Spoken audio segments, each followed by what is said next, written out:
Hey everyone, in today's video, I'm going to show you how to fix the "This app is not available in your country or region" message on iPhone. I'll explain why this restriction appears, how region settings affect app availability, and show you how to access apps normally again without running into constant blocks or limitations, so everything works smoothly. In many cases, access issues happen because of regional restrictions or network blocks. Some platforms and services behave differently depending on your location, which can prevent them from loading properly.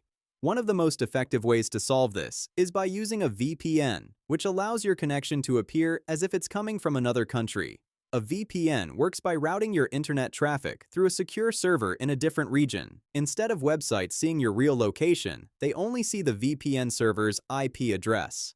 This helps bypass restrictions, improves connection stability, and keeps your online activity private through encryption.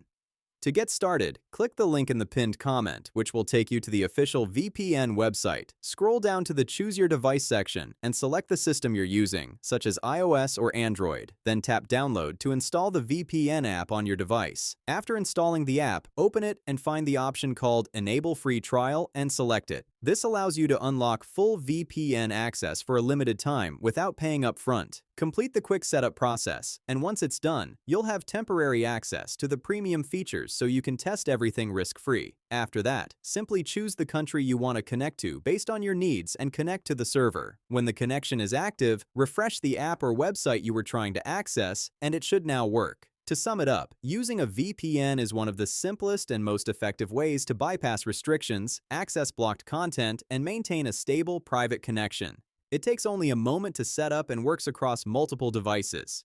If you have any questions, feel free to leave a comment, and thanks for watching. See you in my next video.